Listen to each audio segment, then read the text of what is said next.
Hello, everyone. A very good morning, good evening, good afternoon to all of the viewers, all of the participants who have joined in Zoom and on YouTube. It's a beautiful day today, and I'm here in PSSM Global wanting to share something with you. My name is Parinitha Patri, and I'm from India. So I would like to share something which might be of interest to you.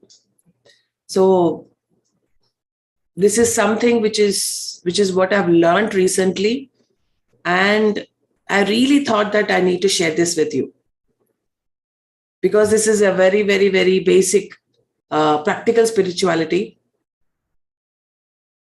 which is filled with common sense, presence of mind, and understanding.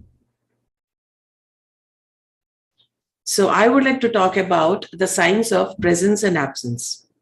I have a presentation ready for all of you. So the science of presence and absence is something which we all need to understand as a subject.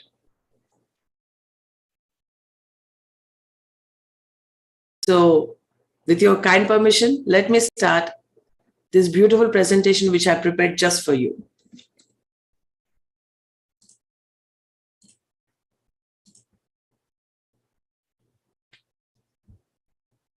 So my dear friends, are you ready to learn about the science of presence and absence?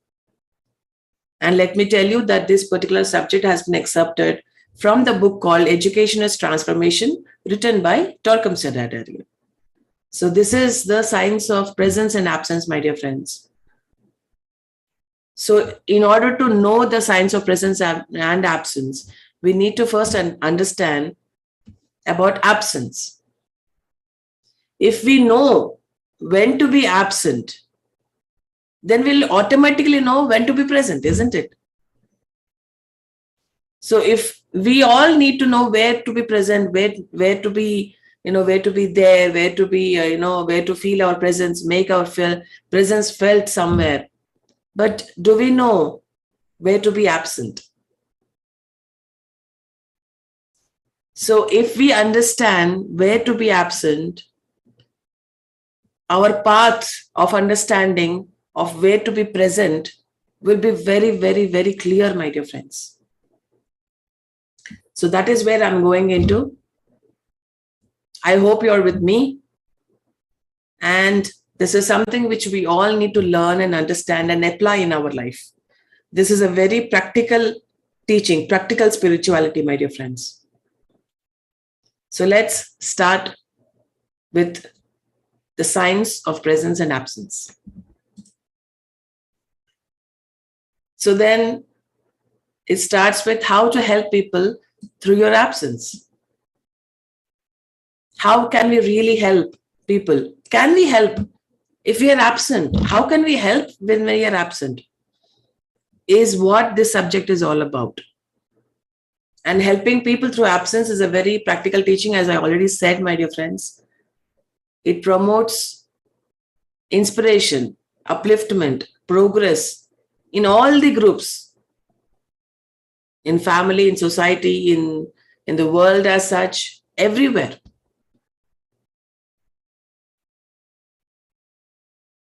So then, how to help people through absence is the question.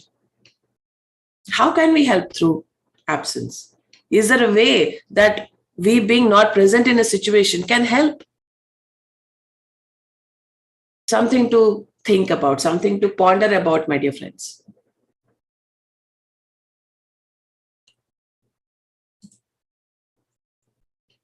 So we need to be interested in our daily life, isn't it? How to behave and how to live our daily life so that we don't create any disturbances, any pollution in our environment.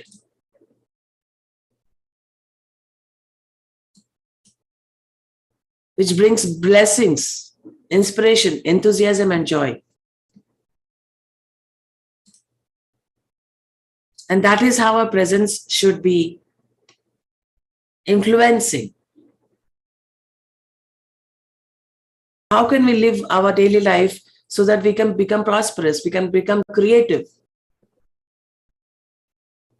And to say the least, some people, if they're present in our, in our environment or in our life, their presence creates agitation, disturbances, chaos. So all we need to understand from this particular subject today is how are we as a person, how are we affecting our environment with our presence or with our absence? So we need to know where and when to be present or absent.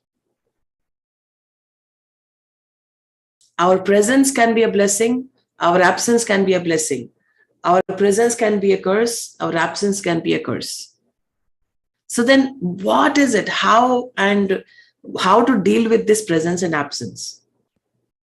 Our aim is to always to bring blessings, joy, inspiration, and so on. Make things efficient and inspire the people around us in such a way that they progress on the path towards perfection. So are we helping here or not is the question. Are we actually helping or not? So some people are not sensitive enough to be absent. Even if they know that they are not welcome, they still force their energy to remain. We need to check ourselves.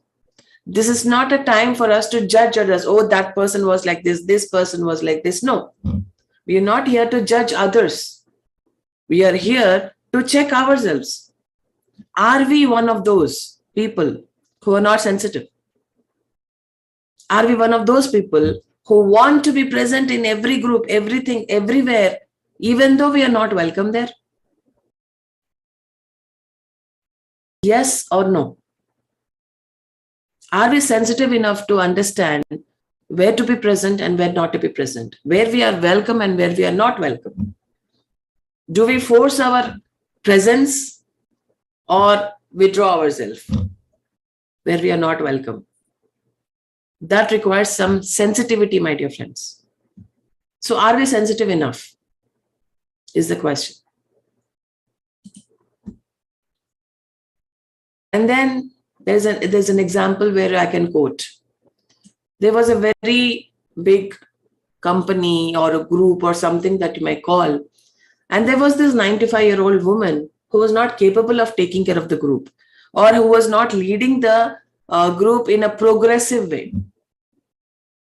She was very dominating and she was unable to promote new thinking, new ideas, new visions or something like that in the group. So then in this situation, what is that lady supposed to do?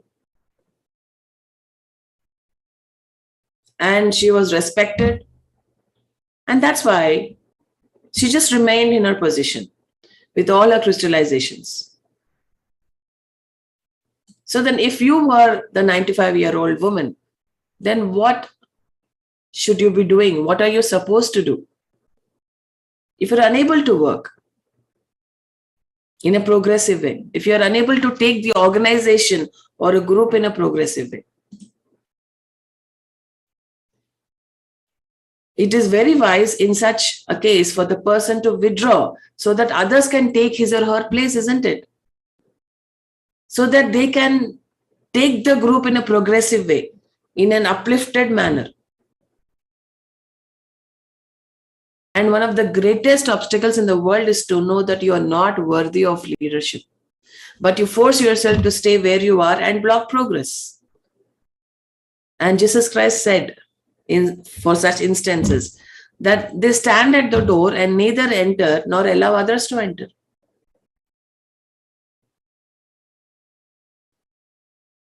All we need to check here is, are we one of them? Yes or no?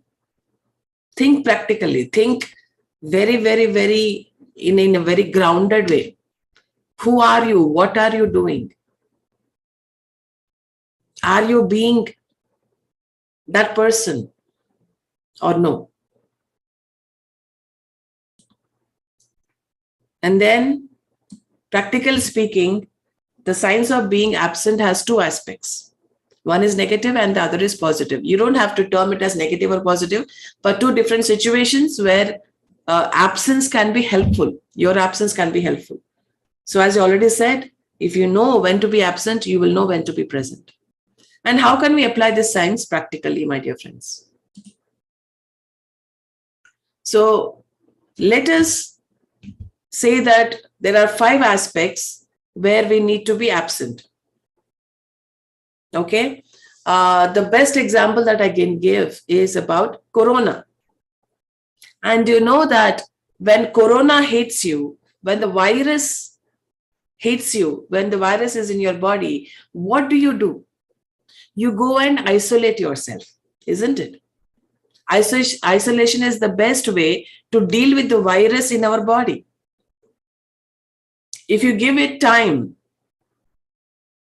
whether it be 7 days, 14 days, I don't know. When you give that time for your body to isolate itself, then you let the virus die because it does not come into contact with anyone else. You treat yourself. You go and isolate yourself in a room until you get the report as negative. You get your RT-PCR done, it says positive. You have virus inside you. You go and isolate yourself until you get the same report, RT-PCR report, as negative.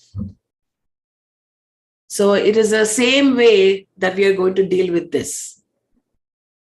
There are 5 different situations wherein you might have to withdraw yourself. So the first situation or point over here is that whenever you feel ugly, do not persist in staying in the place that you are. Whenever you feel ugly, my dear friends, and the right thing to do is to leave, because your ugliness will pollute other people. If you can see in the picture, that girl has full of ugliness in her. She sees things as very ugly. So then how would you feel in the presence of such a person? She might contaminate you with the same ugliness, and you will contaminate others with the ugliness that you have taken from that person. And through your thoughts and emotions, you may create agitation in people, preventing them from being beautiful. If I have an ugly attitude, if I have ugly thinking, if I have ugly intentions, if I have ugly speech, you can't be beautiful. And the purpose of life, one of the purposes of life, is to become beautiful inside out. And being an example of ugliness makes other people ugly or creates conflict or disturbances in them. So then if I am filled with ugliness, I need to withdraw myself. I need to know that I am ugly. Firstly, I need to know, understand, accept that I am in ugliness, that I am unable to see beauty everywhere. So then what do? I withdraw myself from that situation. I do not make my presence felt or force on anything or anyone. So we need honesty and nobility on the path of discipleship, my dear friends. You need to really see, be able to see what is happening in you, and try to be absent until you have cleaned that ugliness which exists within you. For example, if you're drunk and there are 7 children waiting for you at home, do not go home in that condition. Be absent so that you do not make a bad example of yourself for your children. Children, as we all know, are very sacred and pure. And the parents should not show their ugly side to their children so that they become bad example for them when they grow up. So what do? We withdraw ourselves. And if you are part of a committee and you have become ugly, do not retain your position on the committee. We do not need an ugly leader, a leader who has an ugly attitude. Isn't it? So take a leave of absence so that you do not pollute the committee. You do not contaminate the committee. It is our duty that if you are not able to do your job perfectly, beautifully and joyfully, we need to quit. Just leave, just withdraw yourself. Whenever you feel ugliness in you, honestly, really looking at yourself, then we need to quit. And by quitting, by withdrawing ourselves from that position, we help a lot of people, isn't it? Isn't that so, my dear friends? If you find yourself, find really that if you are being ugly or not, if you are being beautiful or not. If you are being beautiful, then you will spread beauty. If you are full of ugliness, then you will spread ugliness. So in which case do you have to be present, and when do you have to withdraw? Is that what you have to understand? And the second situation here is that if you feel that you are full of ill will, be absent. When we sit together with our friends, with family members, or in the classrooms of our schools, our auras are fused together and our ill will poisons the other people if it contacts. If we have ill will, we generally gather together in groups or as family or anywhere. If we have ill will in our mind and in our heart,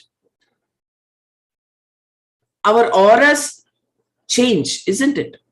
We all know about auras, and I will take a special class on auras also, my dear friends, coming in the future. What is aura? And about all the dynamics of the aura. So when our auras are filled with ill will, then we will definitely influence the other person sitting next to us with that ill will aura. And therefore, the entire group will be fused with it. So there was a big church in Jerusalem, my dear friends, which seemed so empty, yet there were 500 people present. But when the patriarch came forth to give his speech, the whole church was suddenly filled with his presence. So that is how our presence or absence can make a lot of difference.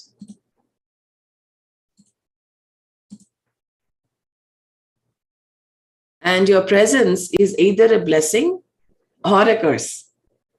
You must be sensitive to your real existence and ask yourself, how is my existence affecting people? This is one question which we need to ask ourselves. Am I helping them progress, clean their crystallizations, glamours, illusions, and habits? Or is my presence a hotbed of germs?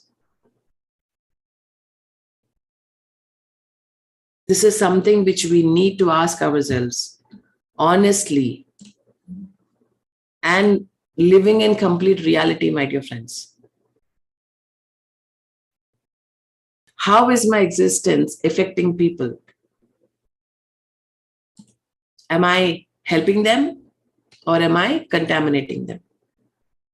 If I'm contaminating, then I can help them by removing myself from that situation. That way we can help a lot of people. And when we clean ourselves, when we are completely out of the isolation, when the virus is out of us, then we can come and join everyone, isn't it?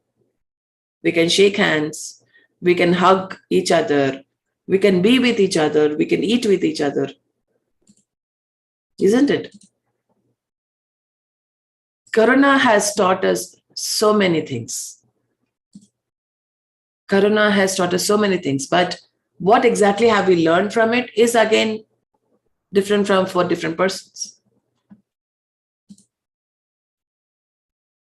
So esoteric schools and groups must become very sensitive to what they are doing, because the intention is to be a model of beauty. And sometimes people think that they are doing you a favor if they come to your group, join your committee, or visit your home. Isn't that a very ugly attitude? They're doing a favor by coming to your session, or coming to your group, or join your committee, or even visit your home. We must not be present or absent to favor people, but to bring others our blessings through our influence, through our joy and higher consciousness, isn't it, my dear friends? Never feel that you're actually doing a favor to someone else. Whatever you're doing is for your own self. Everything that you're doing is for your own self. What you learn, what you don't learn, how you take everything is all about you. It's nothing about others. And you're not doing any favors to anyone, my dear friends. If ever we think that we are doing any favor to someone, that's ugly. And if 5 or 6 people in a group are in contact with their higher consciousness, the group's aura will change. We really need to understand, if we are in a group, it can be a family, it can be any kind of group. And if people who are polluted with hatred, crime, destructive ill will, and so on, attend the meetings of the group, they will pollute the group aura.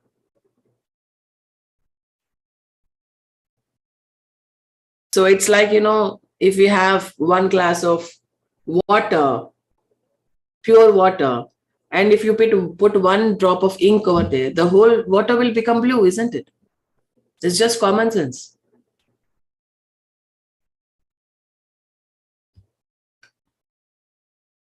So we need to be fused with our higher consciousness.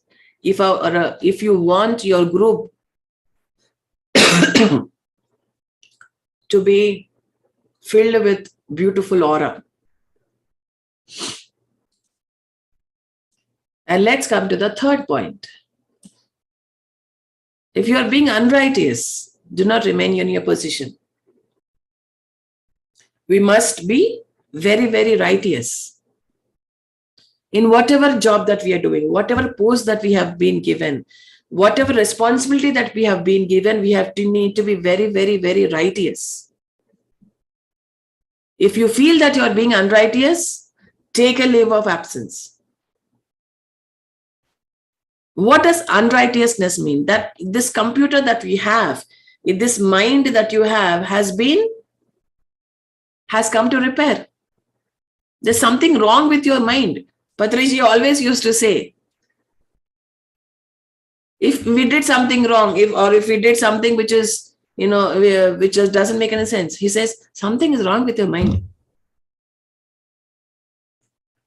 And it's out of order. And any unrighteous thought is the result of disturbances in your computer. So then what do you do if any gadget or if any electronic item comes to repair? What do? You take them to the repair shop. You let that gadget be there in the repair shop with the person who is repairing it. And once it is all good, you can take it home. And you can use it appropriately. Isn't it? Unrighteous judgments, unrighteous attitudes are signs that your computer is not working properly. In such a case, do not stay where you are. Do something right. If you're being righteous, you can stay. But if you are being unrighteous, the best way to help everyone is to take a leave of absence. Withdraw yourself. There's nothing wrong in withdrawing yourself. No one is perfect.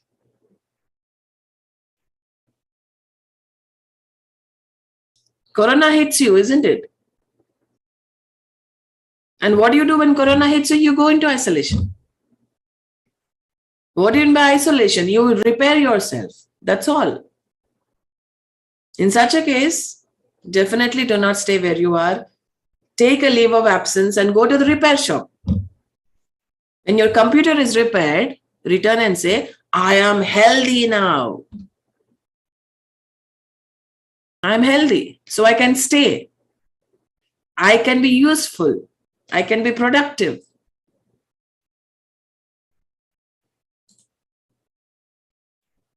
And let's come to the fourth point. Fourth situation where you need to be absent so that you can help others. If you're mentally disturbed or depressed, remove yourself from that position. And the question arises, what about the people who are mentally ill? Don't they need our presence to help them? Certainly they need your help, but what they really need is to go to the hospital, isn't it?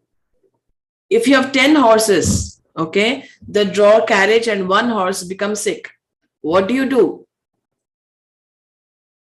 Because the carriage cannot move now. You need a team of healthy horses to get where you are going. So in your team, are all the horses healthy? Are you being healthy? A team can be a family, a group, it can be an organization, anything whatsoever. We are not talking about here about average activities, but about spiritual groups. In average activities, people think that the most important issue is to stay and force their own will. Has that been true to you, to your family, to your group? Do people force their will and stay, no matter how ugly they are? In spiritual groups, it is important to be present. It is important not to be present, my dear friends, if you are depressed.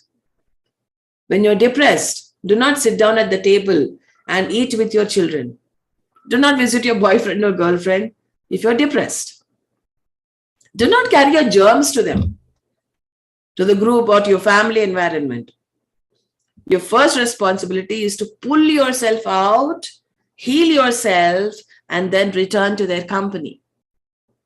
If you practice this science, your families will become beautiful. Your friendships will become beautiful. Your group will become beautiful. What will I do if I'm mentally depressed or mentally disturbed? I am very irritated. I am very frustrated at things. I become very narrow-minded.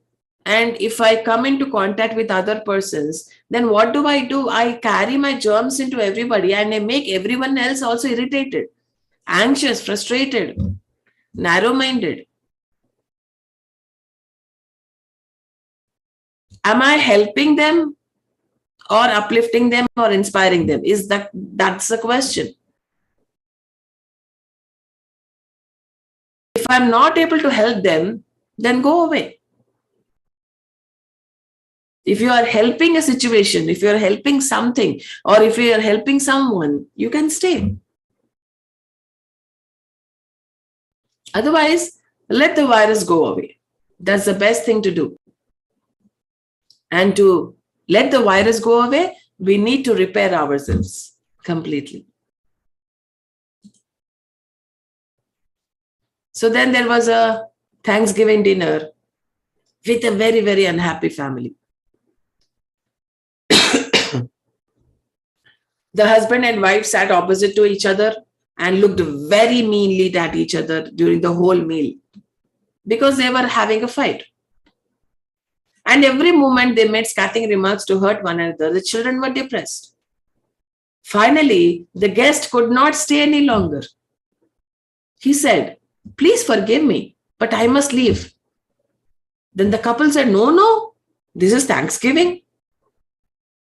And the guest said, "This is not Thanksgiving, it is depression. How can I enjoy this dinner? You go ahead and eat it. It will turn to poison in your stomach because you're not happy." Such a beautiful example, my dear friends.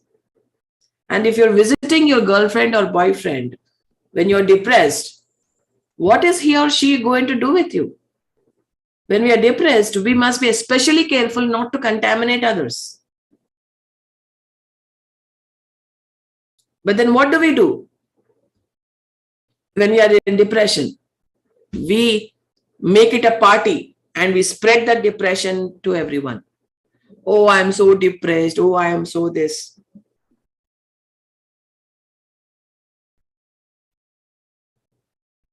You want, sometimes, depressed people want some attention, want some pity on them.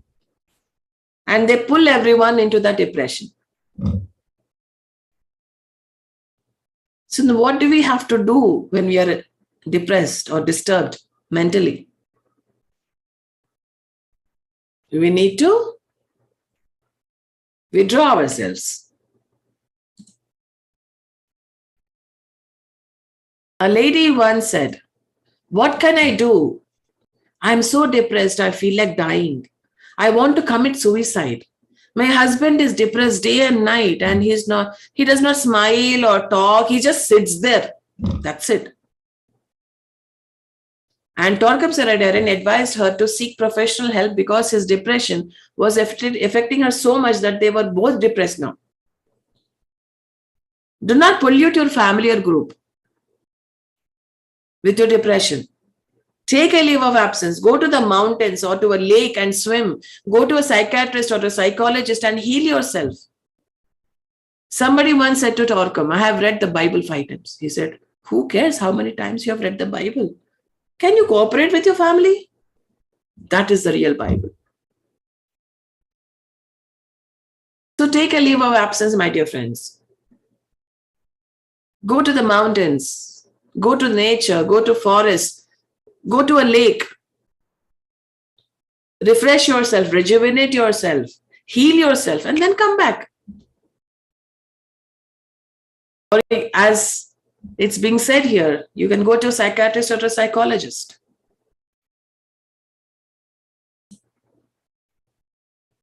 And we come to the fifth situation wherein we need to withdraw ourselves, how our absence can help people. So when you're enslaved in habits, be careful to be absent sometimes. A best example over here can be that 5 children in a family once came to talk to Torkom because they said, "Our mommy says you're a wise man." "Okay," he said to them. "What is your demand?" "Our daddy sits in the house and smokes cigars for 5 hours every evening and our lungs are aching. Can you please talk to our daddy?" And Torkom's advice to their father was to take a leave of absence, to go and clean himself and then come back so that he does not pollute his children.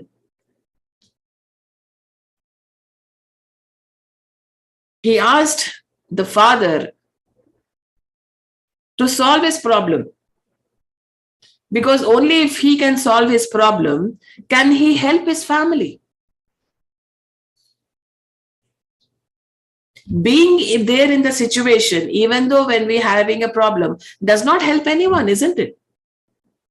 If we have a problem, solve it, get it repaired, and then come back. And that's how you help people.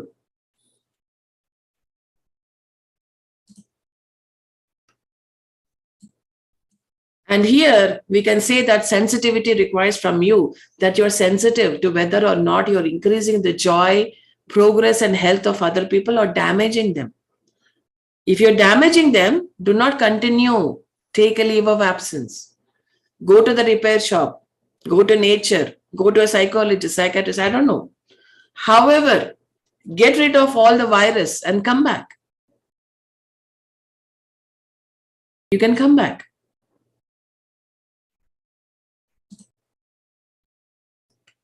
And then sometimes, we get colds, we get coughs, we get the flus. And Torkom had secretaries who come to the office with bad colds, with running noses and coughing every moment. And he says, "Don't come to my office. What is the matter with you?" And they said, "What is the matter with you?" And then he said, The matter with me is that I don't want to catch your cold because I'm lecturing. Please take a leave of absence until you're well. What do you do when you're not feeling well? You take rest. You don't affect anyone else with your cold. Just like when you stay at home, take rest when you have cold. In the same way, we need to help others when our computer has come to repair. Taking a leave of absence is very practical in such cases. And if you have a house full of children, a husband or a wife, grandparents and other relatives, and if you catch cold or another contagious disease, take a leave of absence. Do not use the same bathroom. This is only common sense. It's only common sense, my dear friends. Isn't it? So if you are inefficient in your duties and responsibilities, do not insist upon staying in your position. How efficient are you in fulfilling your responsibilities? Take off if you cannot do the job. Take off. And Torkom was involved in churches and groups where a committee is formed that cannot do its job. And if I say resign, dear, then committee members will say, no, you selected us. Why should we resign when you selected us, when you believed in us? But they might have been selected, but they cannot do the job now. In such an instance, the committee member should give the resignations voluntarily, because I know if I can do the job or not. If I know that I cannot do the job, I should resign voluntarily. No one should tell me to resign, isn't it? No one should tell me to withdraw. If you cannot build a wall, what kind of a mason are you? Resign. Be absent so that more efficient people and skilled people can come and do the work properly. Why do we have to be so adamant to stay in the position even though we are not efficient? As long as you stand in the doorway, others will not be able to enter. So are you helping or are you damaging with your presence? That is the question here. So if you cannot do the job, take a leave of absence. If you cannot lecture, do not force yourself. If you cannot write, do not show off as if you were a great author. We need to have a sense of reality so that we don't force our ugliness or inefficiency on other people. And when you become sensitive, your human relationships, your relationship with yourself will become so beautiful. You will say, honey, you know that I am not able to do these things. Let someone else take my place and do it properly. How often do we say this? Or does our ego, does our pride, or does our overconfidence take charge? If you are a cause of many disturbances, see that you are disturbing people and do not stay. Disturbance is not a creative result of your presence. Take your presence away so that other people can do a better job, isn't it?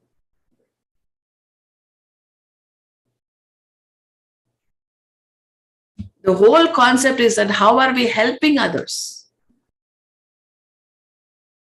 How are we helping others? Is it with our presence or is it with our absence? So now we come to the second aspect. Let us look at the positive aspects. Now that we have understood when to be absent so that we can help people, now let us understand another way of how our absence helps others. There is a unique technique referred to as positive absence.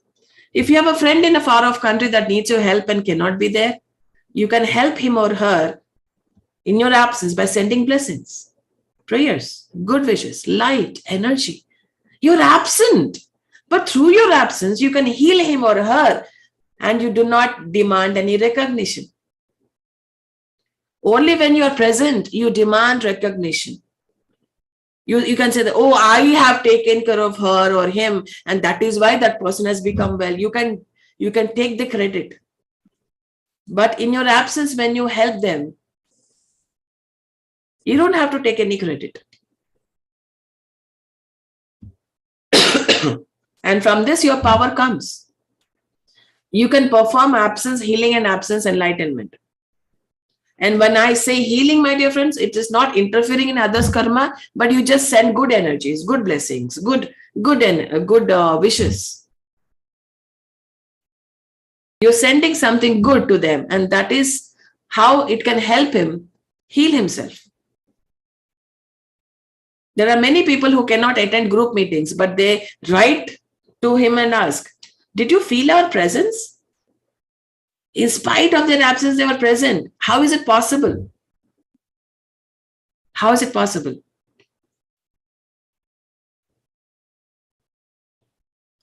And through your absence, you can bless people every day.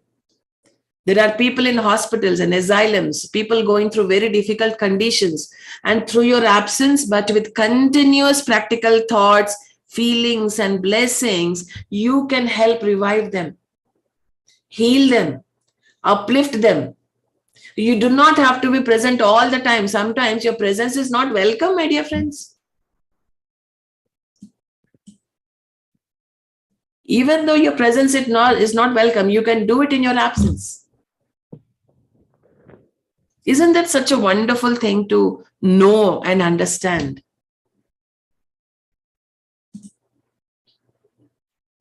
And there was a man who divorced his wife, leaving her with their 7 children.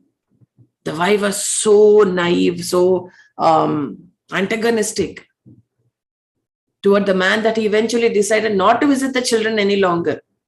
He came to Torkom's office crying, I love my children. What can I do? I'm no longer present in their lives. And Torkom explained to him how he could help them with his absence. Such a wonderful technique. Every night before you go to sleep, visualize your children. Hug each of them and give them, each one of them, a kiss. Bless them. Send them beauty, goodness, righteousness, joy, and freedom, and tell them, good night, children. I love you. Then visualize your wife. Even though I know the two of you hate one another, say to her, for the sake of children, let us talk together, at least on abstract levels. At least on abstract levels. Because you know that your presence is not welcome there.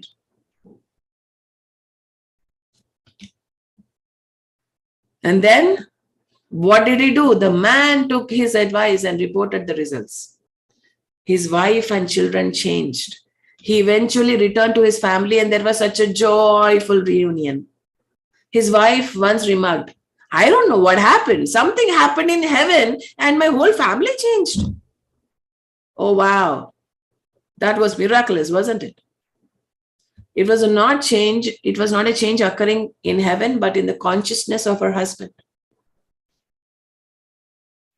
Change your consciousness and you'll change a lot of things because of your absence. Just change your consciousness. Because your presence in such a situation will not help. And if you really impose your presence, everyone will become angry and the children will be upset. You'll create disturbances and hatred once again. So then what to do in such a situation? Absence is a very psychological and a useful tool. With your absence, you can teach people.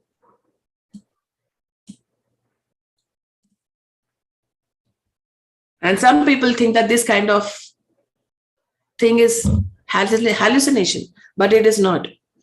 In practicing such visualization, before going to sleep, the moment you fall asleep, your souls meet, and whatever you visualized or programmed in your mind, you say to them, it will be conveyed to them. They will slowly accept it. Their souls will be impressed with the conversations you have with them. They will think that their new impressions are coming from inside themselves. And they say, my goodness, I really must change because a new inspiration came to me. Of course, this new inspiration came to them because their teacher, their friend, their mother, their co-worker, their somebody thought about them and sent them special messages to enlighten, uplift, and transform them.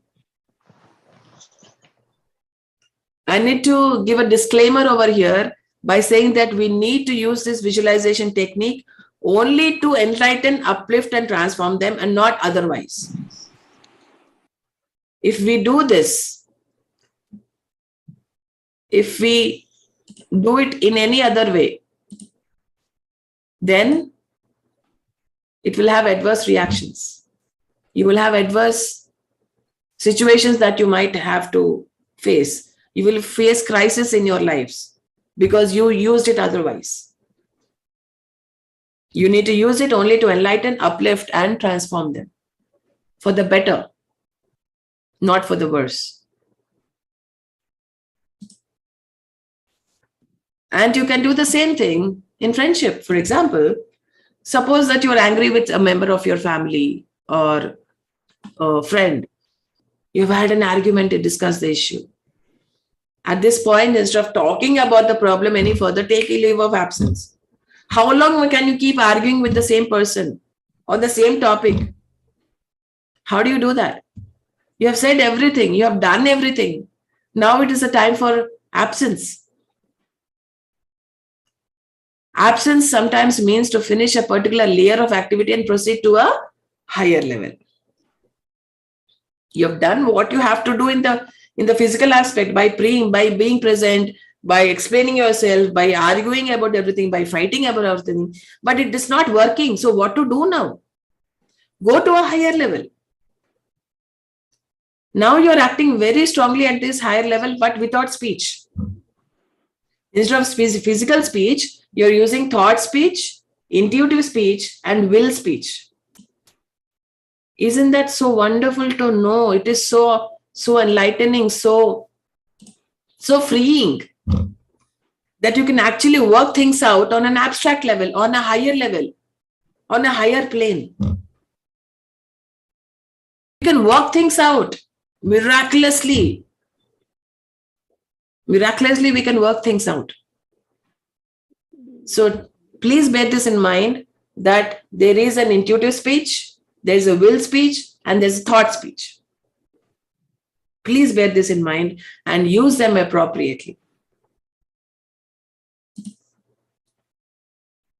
So to do this kind of work, we need to be very, very honest, clear, and sincere. You fight with a friend and you are half wrong and she is half wrong. What do?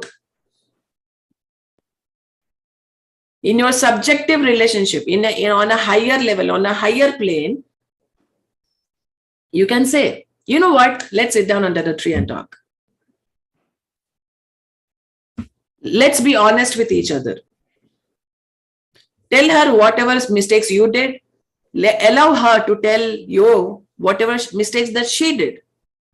And then say, well, what can we do to solve this now? Let's dissolve these things and be friends on a greater, higher plane.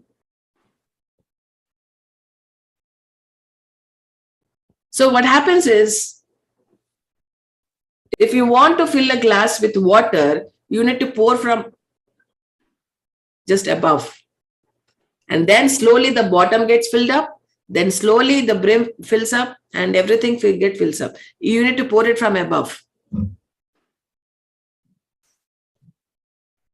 And if you practice this kind of visualization for 4 days, by the 5th day, everything will be dissolved from the source.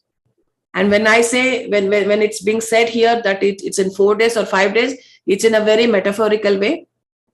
It can take days, it can take months. Depends from situation to situation, from person to person, my dear friends. And we give so much power to our hands and voice, but real power is in sincere thoughts. Thoughts are very, very, very powerful, my dear friends. And let's use them wisely, appropriately, economically, to help uplift everyone, to help enlighten everyone, to teach everyone to really, really, really assist everyone to enlighten themselves, to heal themselves, to energize everyone. Sincere thoughts, my dear friends. Such lovely, sincere thoughts. We can help so many people by being absent.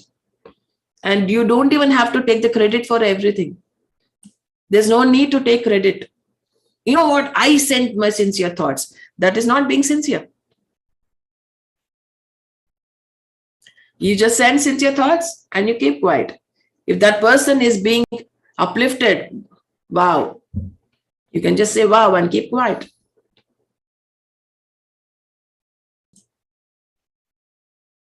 So there was an instance when someone was dying in the hospital, okay? And every day by a group of people, she recovered miraculously. What the group did was to bless her in their visualizations.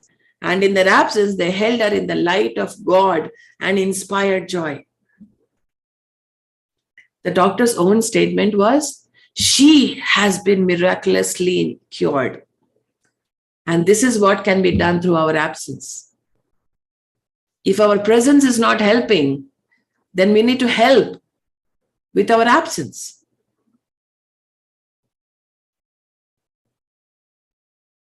You might have heard some of these instances happening.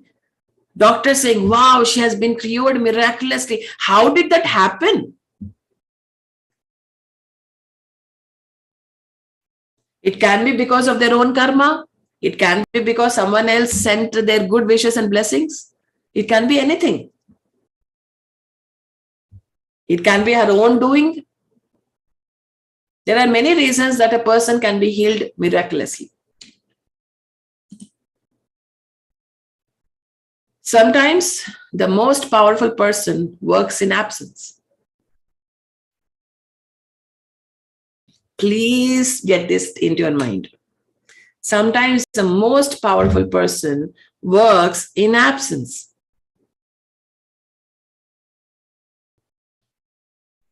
It's not the person, not always the person who forces his will on others or forces his presence on others and is being visible every time and all the time. No.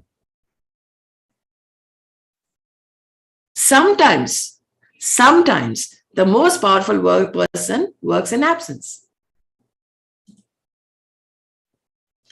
You can help those who have problems in your absence. If they have political problems, social problems, economic problems, you can help them on higher levels. They cannot give the right advice or come up with good solutions. But when they imagine that they want to help and then sleep, so much wisdom and insight is revealed to them in their sleep that they come up with practical solutions. They awaken and say, somebody came to my dream and told me to do this. And when I did this, everything was resolved. You can do these things in your absence, my dear friends. You can show them the path. You don't have to know the solution. You just have to have the intention to help them in your absence. That is all. Your intention, your thoughts of helping the other person is enough. Sometimes you don't know how to help them. You just send them good wishes, good energies, blessings. That is all you need.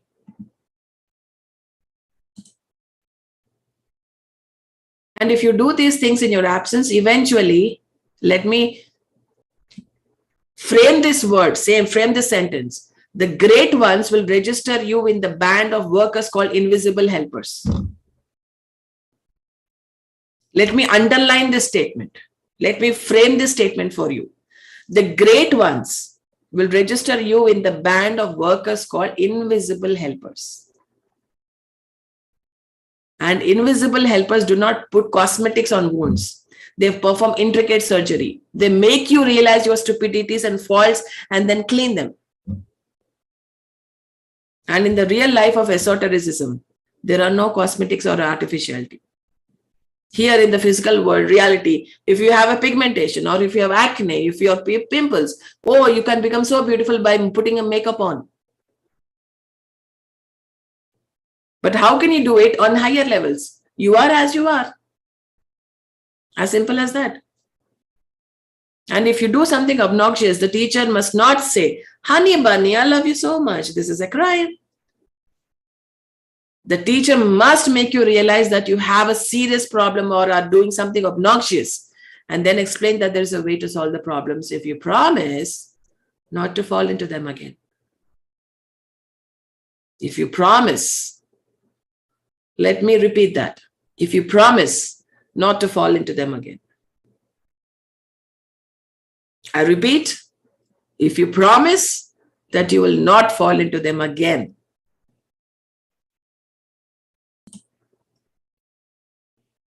When Christ was healing the murderer, he said, "I also do not condemn you, but go and sin no more.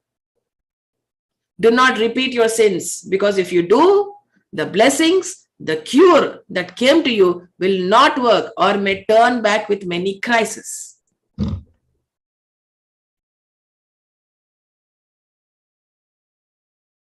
Please read this particular thing again and again, my dear friends. This is what is going to help us in the future, in our practical life. You can take a screenshot of this if you want. This is very, very important teaching. When Christ was healing the murderer, he said, "I also do not condemn you, but go and sin no more. Do not repeat your sins, because if you do, the blessings, the cure that came to you will not work or may turn back with many crises." So many people here hurt someone, murder someone, do something to someone, and they go to the temple and say, "Worship, I'm sorry I did this, I'm sorry I did this." And they go back and do the same things. What is the use?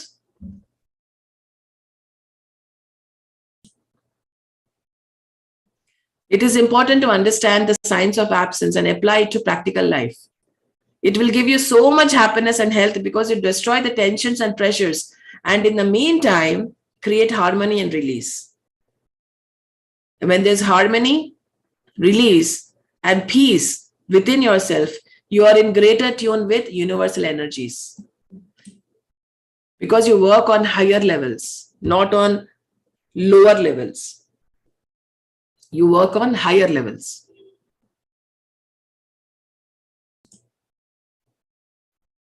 And Torkom received a card from a young couple saying, "We married in Colorado and we are so happy. Remember the girl that I fell in love with the first time and I saw her and she fell in love with me? Well, we are married and doing great." 6 months later, they write to me again. "And then we have a problem which we cannot solve. Can you help us?" Torkom did not know how to help them because he was not a marriage counselor. Sometimes you also make mistakes. So he decided to pray for them. And every night for 6 days, he saw them in his imagination and asked them what the matter was. He would talk, then she would talk. Then in my imagination, I told them to talk with each other. Then 10 days later, they wrote to say that they had fallen in love again. What was taking place was not hallucination. It was taking their spirit to the intuitional light and letting them see each other in that light. It's uplifting, it's enlightening, it's healing, it's intuitional light. If you cannot see each other in the darkness, you take them to the intuitional light. And in that light, they will really see each other.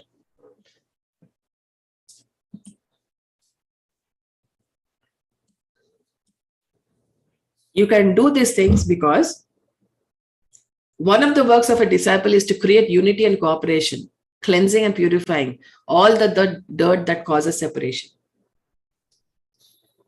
So the question is, are we a disciple or not? Are we spirituality's disciple or not? We need not be someone's disciple. We can just be a disciple of spirituality, of life, of learning. Are we being a disciple or not? Are we helping bring unity and cooperation? Are we cleansing ourselves and purifying ourselves? Are we clearing the dirt of separation in myself and others? That is what the question is. When I ask you this question, then everyone will say, yes, I am a disciple. But then in reality, in practical situation, are you a disciple? Every second, every hour, every moment of the day, are you being a disciple? I can't say, oh, sometimes I do it, but still I'm a disciple. No, it doesn't work that way. Either you're here or there. You can't be in between. So you must be present in a place, in a committee, in a group, only if you're bringing help or a service. And you must be absent if you're a hindrance or if people reject your presence. Isn't that right? Do you agree with this? Is our presence helping or not? Or is our absence going to help them? Is what we need to understand for ourselves, not for others. We are not here to judge others. Oh, that person is not fit. No, it is all about we being fit or not in that particular situation. And people often force their presence on others, creating many unpleasant situations or attitudes. Your presence bring inspiration, should bring inspiration, progress, improvement, joy, and enthusiasm. So are you bringing these things to your committee, to your group, to your family, to your friendship, to everything? Are you? Yes or no? That is a major responsibility of a disciple. And if you feel that you're no longer needed in a place, take leave. Just go away. And of course, if you sincerely and honestly feel that your absence will cause great damage in spite of the rejection that you feel, you must find ways to convince the other people that your presence is needed. Let me repeat this. If you sincerely and honestly feel that your absence will create great damage, even though other people are rejecting you, even though those people do not want you, and if you feel that your absence is going to create great damage, then help. Then try to convince them. Explain to them that why I should not leave, because if I leave, so many bad things will happen. Self-observation and honesty will help you see whether you must depart or stay. If you cannot do the job, and if there is someone who can do the job better, leave it. If you really want to do something, learn it and then do it. For example, if I do not know how to take a class, learn the art of teaching. Come and take a class. If I do not know how to repair a computer, go and sit with a person who knows how to repair a computer and then come and repair the computer. Do not damage it more.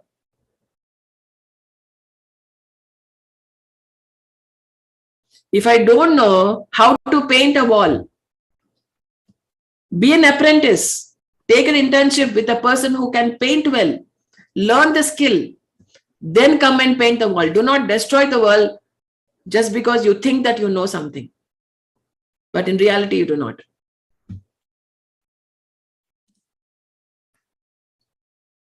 A general, despite knowing that he could not handle a particular situation, remained on duty in vanity and destroyed thousands of human lives. A totalitarian attitude forces itself. And those who are totalitarians remain in their positions, even if their presence destroys all that they stand for. So are we being the totalitarian or not? Yes or no, or on the way? Something you need to know about yourself. This is all about knowing yourself. How are you being in your life? Are you helping or not? So some people psychologically smell like corpses because of their anger, irritation, depression, arrogance, jealousy, and so on.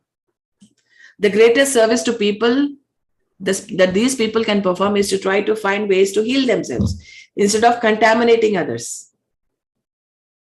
If I have hatred in me, then I will join everyone in my club of hatred. If I gossip a lot, then I will join everyone in my club of gossip. If I'm jealous of someone, then I will make everyone join my club. Oh, come, let's make a club of jealousy. Let's hate one another. That's a very easier way to attract people into your own club. The jealousy club, the irritation club, the depression club, the anger club, the hatred club. People sometimes feel that they must withdraw and be absent from certain activities, but their vanity, ego, self-interest, and pride prevent them from following their hearts. I know that I have to withdraw from my position, but my vanity, my ego, my self-interest, and my pride prevent me from following my heart. So these are the obstacles in following your heart, my dear friends. In knowing that my presence is not going to help them, only my absence is going to help them. But still, what's stopping me? My ego, my pride, my self-interest, and my vanity is stopping me. So let's deal with all these things first.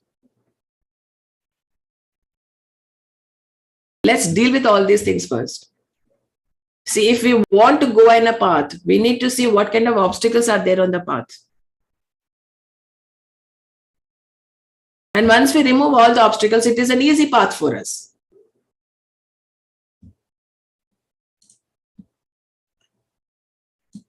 So this is the last slide of the presentation, my dear friends. Every kind of progressive move is based on those individuals. There are 3 points. These 3 points are the takeaways from this presentation, from this subject. Okay. We need to meet the requirement of the job. Second one is, we do not burden others with our failures. And C, withdraws if they see that they are hindering progress. One is a courageous, honest, and daring person if he can follow the above 3 steps. Firstly, we need to see if we suit the job profile, we suit the responsibility list. Second one, we do not burden with our failures. The third is we withdraw if we see that we are hindering progress. Are you daring enough? Are you honest enough? Are you courageous enough to follow all these 3 above steps?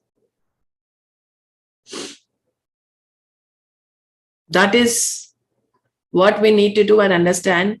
And when we think that, when we think about the point B, saying that we do not burden others with our failures, what does it actually mean? For example, if someone has been drinking or someone has a bad habit, okay, he has failed to overcome his bad habits. That's a small kind of a failure. But then he, being a failure, should not burden others with their failures. For example, that person drinks and that person is affecting other people in their family, in his friends group, in his group, by his drinking habit.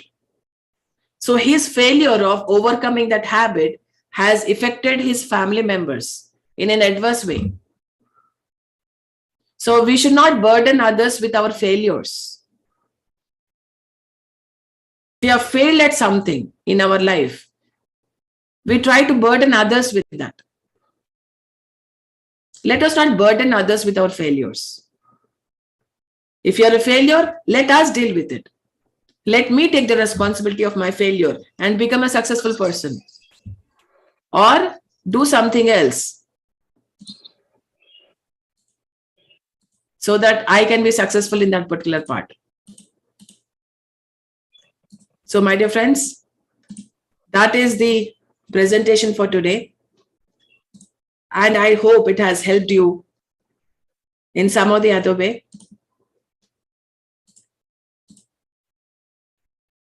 And this is the science of presence and absence. If you know when to be absent and how you can help others with your absence, then you will definitely know when to be present.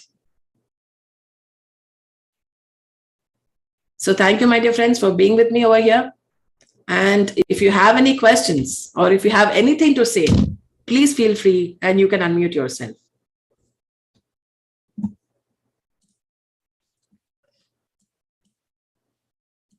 You can raise your hands.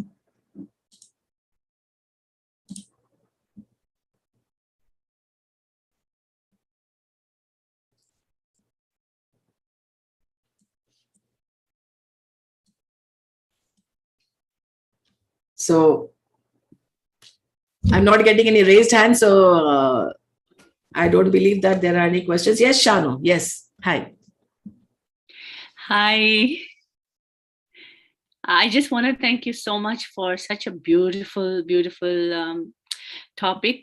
I think we always thought that, you have to be present in order to do, to help or to do something.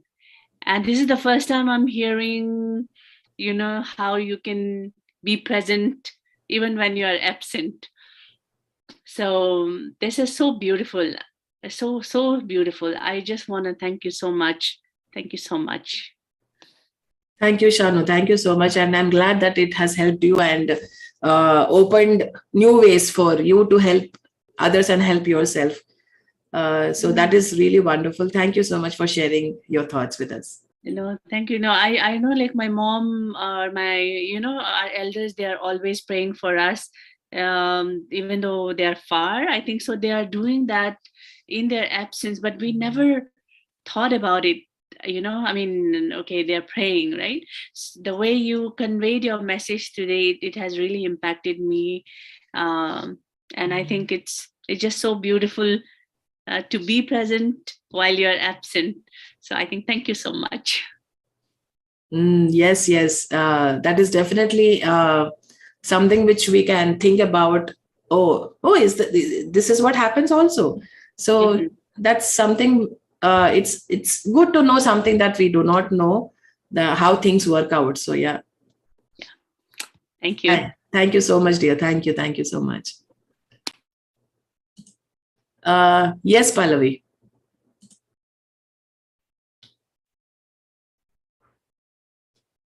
Okay. Hello, Parinitha Di. Hello.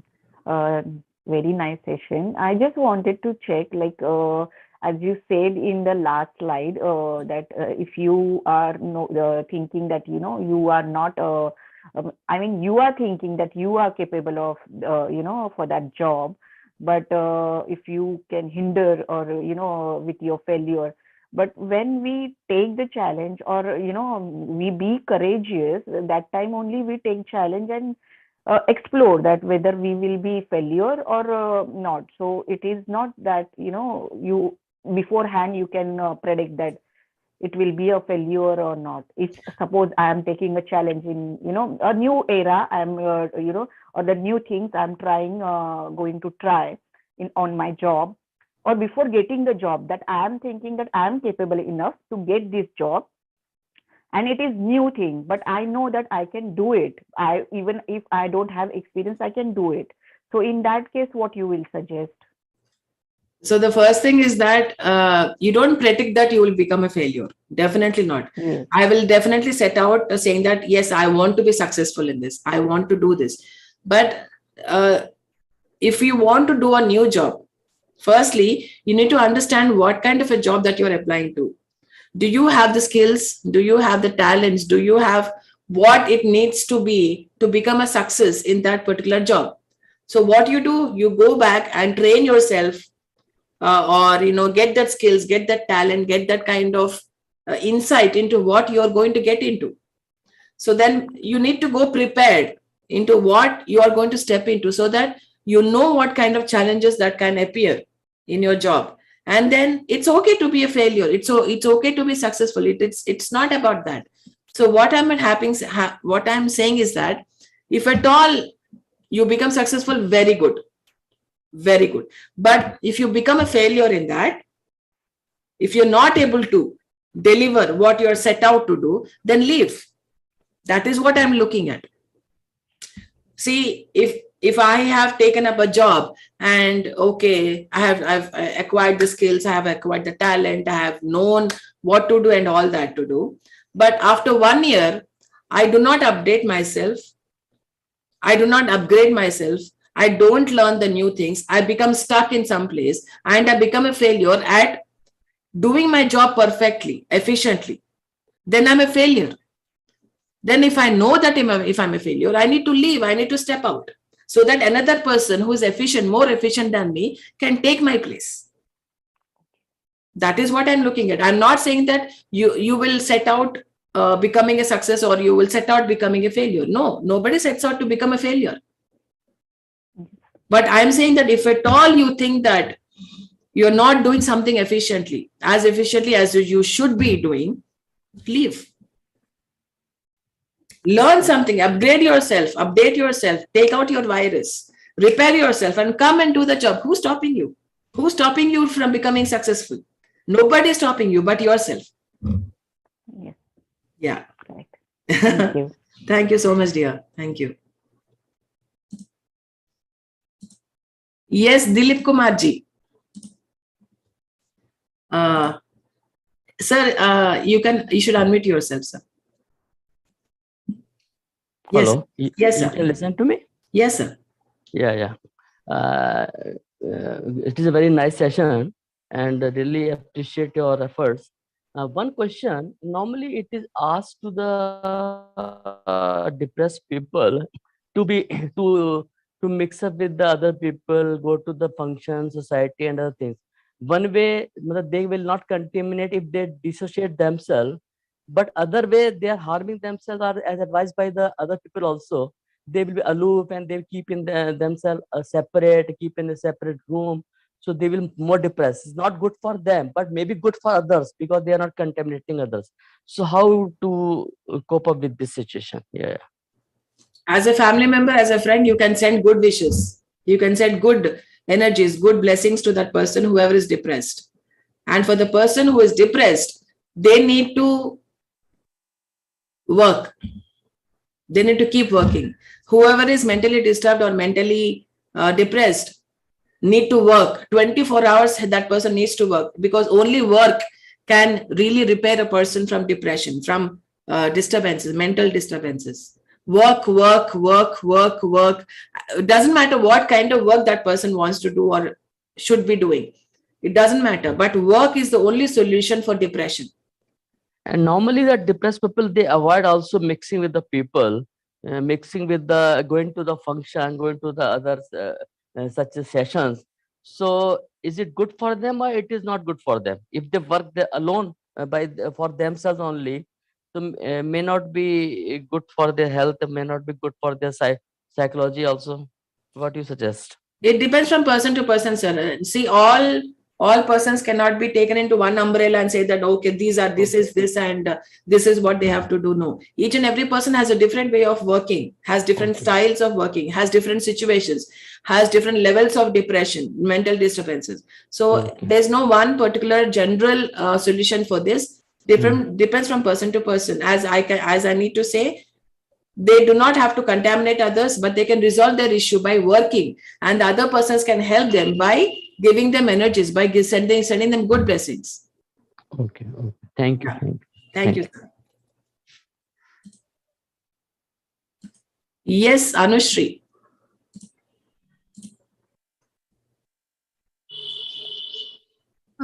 Hello, ma'am. Hi. Can you hear me? Yes. Yeah, very good session. Thank you so much. So my question is, Okay. like feel people's emotions and this thing towards me. So my question is that if we are part of a friend group or a corporate group, and if you can sense that somebody is not liking your presence, but you don't have any ill will towards them, but the rest of the group likes you, and it's and maybe not like you also, but like maybe neutral this thing. So in which case do you think that still we should make ourselves absent, or still go ahead and socialize with the group? Is there something wrong with you? Me? No. No. Right. So as long as there's nothing wrong with you, or if you don't think that you're a failure, or if you don't think that you're inefficient, you should not leave. Okay. See, if I don't like Anushri, whose problem is it? Yours. Yeah. It's my problem. It's not yours. Yeah. So it is my problem that why I don't like Anushri. Why the hell don't I like Anushri? Why don't I love Anushri? So that is my problem. So don't make everyone's problem as your problem. Only see that is your presence helping others or not. As simple as that. Likes and dislikes are different issue. See, everybody, I can't expect everyone to like me. There are people who dislike me also. But that's okay. I just need to do what I'm supposed to do. I just need to do what I'm meant to do. That's all I do. And if somebody dislikes me, that's their problem. I don't know why they don't like me. Okay, you're unmuted. Yes. Yeah, ma'am, I got your point, but like you said that we may contaminate ourselves, right? Because the auras change when we socialize with somebody, whose energy is not that pure. So, in which case, but sometimes you can avoid also if it's like a social this thing, but in corporate, like if it's a mandatory meeting or something, then we may have to attend also, like, knowing that this person is not having good energy towards you. So that is when you need to protect your energies. You need to protect your aura. So that is where meditation comes in, where you can protect your energies, you can protect your aura, and not to let anything or anyone contaminate your energies or your aura. So that is how meditation helps you in creating a shield for yourself. It's that, nothing should contaminate me, nothing should move my energies, nothing should disturb my energies. So if you do that, then no matter where you are, you can always protect yourself, your auras or your energies. So that is where meditation comes in. Okay, thank you so much. Thank you, dear. Thank you. Yes.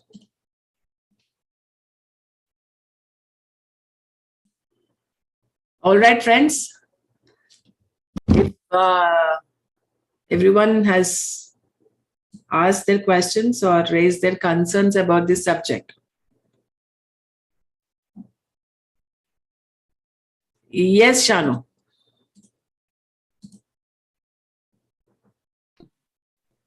I just wanted to ask, like the previous speaker said something about the protecting your aura. So is meditation only way to protect, or is there any other method that we can? Yes, you can use visualization as well. That is not imagination. You can do visualization to protect your auras. So that is one thing that you can practice to protect your energies and fuse your energies with positivity and, protect everything altogether. So visualization is something that you can do apart from meditation. Okay.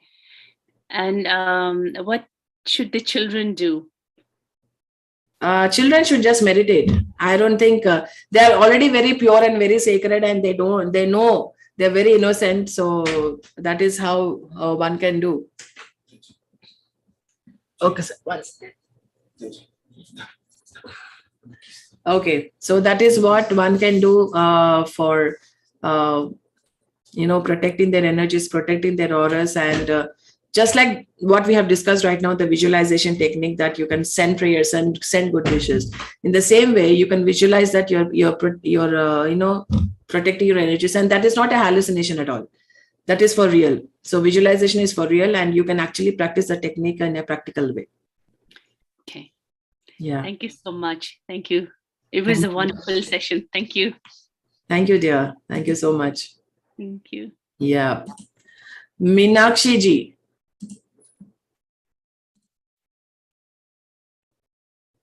Yes, ma'am, you can unmute yourself. Okay. Yes, ma'am. Good morning, ma'am. Good morning. I just want to thank you. It's a very, very good session. It's a very new session also for me. It's a very amazing, and I used to follow some of the but मुझे पता नहीं था कि was it working or not. But now it is clear that yes, I'm doing good. Actually, I'm a gynecologist, and I do what I will follow your all of these session. Thank you, ma'am. Just to say thank you. Thank you, ma'am. Thank you so much. And yes, the disclaimer would be over here is that we need to use the technique that I've said, only to enlighten, uplift, and transform others, not otherwise. Because yes, if you use it otherwise, then it will create a different types of crisis in our life that we cannot we cannot bear to take them in. We just cannot bear to take them in. So we need to use this visualization technique very responsibly, in a very responsible manner, very efficient manner, very transformative manner, to uplift and enlighten others, and not to use otherwise. That's a disclaimer for this situation. Yes. Right. So thank you so much, my dear friends, for being here, for being with us for this session, beautiful session. I will meet you again in the next masterclass, bringing in more and more of my learnings, or what books have told in various books by various authors. So I will bring all that kind of subject to you, so that we can understand it more easily in a very simple manner, and apply it in our life. The major part is the application into our life, whatever knowledge that we have acquired. So thank you so much, my dear friends, for being with me and trying to understand a new subject.